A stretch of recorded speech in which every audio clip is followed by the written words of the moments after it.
Hello everybody. So through this session we will continue the chapter Kathmandu of our book Beehive, and as we have read in the first part that this is an account of his journey, Vikram Seth's journey from China to India via Tibet and Nepal. So whatever we are reading about Nepal only, Kathmandu only, his visit to Kathmandu and particularly visit to two famous temples, one of Hindus, that is Pashupatinath, and second of Bodhnath Stupa, which is a very sacred place for Buddhists. Apart from this, he told to us that both are the atmosphere of both the uh, pilgrimages are quite contrast with each other. At one place, Pashupatinath is so much noisy, full of crowd, and on the other hand, Bodhnath Stupa, it is so peaceful there, and it was a kind of abode of peace there, and kind of security, kind of peaceful is there at that place. He told us also that the streets of the Kathmandu are the narrowest and the busiest streets in the world. And after roaming there, when he thought over the plan to come back, so he was deciding about the route, about which route he should take back while coming back home only. So first of all, thought came in his mind that for the sake of enthusiasm of traveling only, he would have just come by first of all road and then by train to Patna, and then sailing in the river Ganga, passing Banaras, he should have reached Allahabad, and then sailing through the river Yamuna, passing Agra, he would have finally reached Delhi.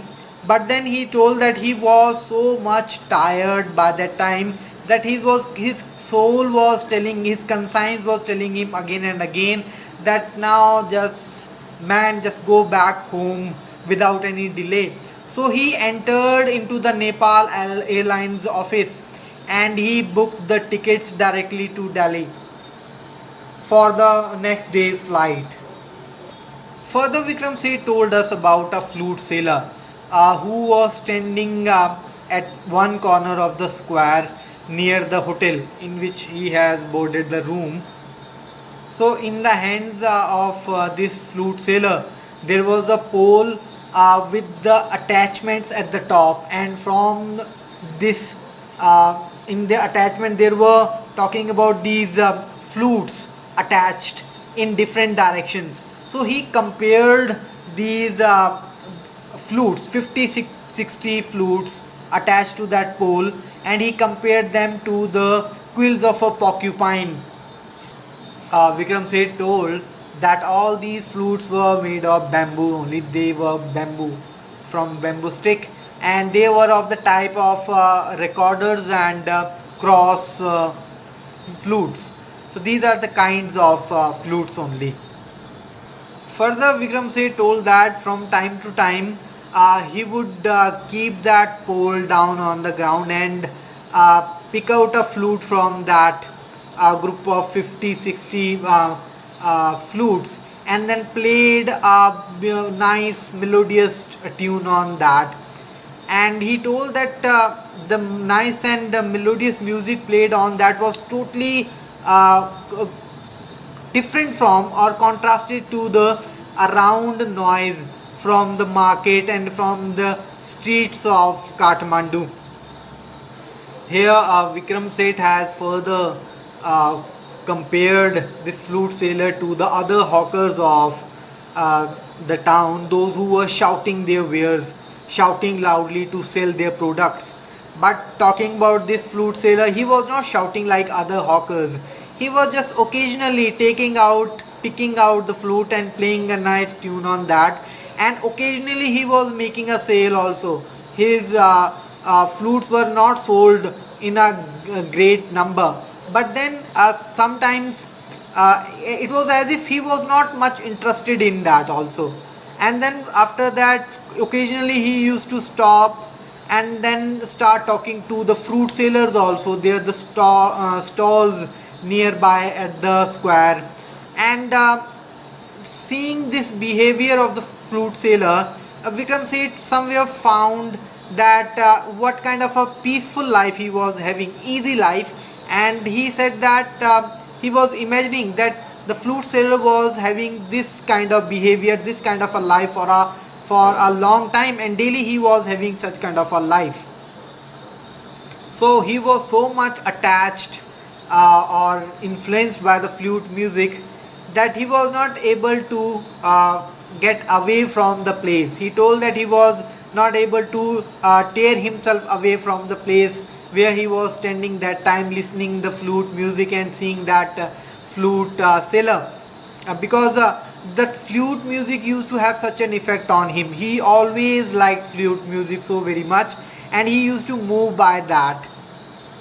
He said that this flute music at one time is so much universal also, so universal sound, and on the other hand it is particular sound also. How? In this way he wants to tell us that flute music, in this way or that way, it is a part of each and every culture all around the world. Each and every culture, whether it is Indian culture, Indian music only, Chinese music only, Western music only, or you can find at any part of music, any culture, flutes are there in this way or that way. The shapes could be different, their music could be a little bit different from each other, but they are part of each and every culture all around the world. So they are universal also, and on the other hand their music in every culture, it is so much distinct, it is so much different also. So he says that the flute music at once it is so universal and particular sound also.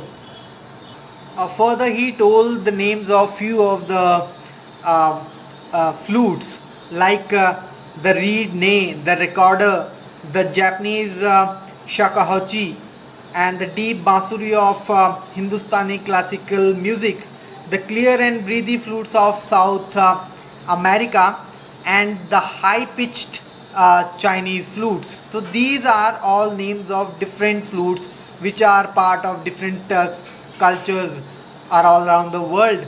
And he says that all these all are flutes only, but they all used to have their specific fingering, means distance between the holes for putting the fingers, and their compass, their range also. However, further Vikram Seth told that listening to the flute music just tells him about the commonality of mankind. It tells him that the mankind living all around the world, whether in this continent or that continent, in any part of the world, it is common, because flute music is just kind of association. It is a kind of a bonding between the people living in this part of the world to the next part of the other part of the world, that all are alike. They all use this flute music in their different forms, with slight distinctions, differentiations, but all are having flute music as a part of their culture. So this shows that mankind, humans, all are alike all around the world, and that humans of any culture or living in any part of the world, they all used to moved, all used to get just relaxed or pleased by the music of flutes. And the motive force behind all the flutes is the breath only. By throwing out the breath from the mouth only, all types of flutes are played.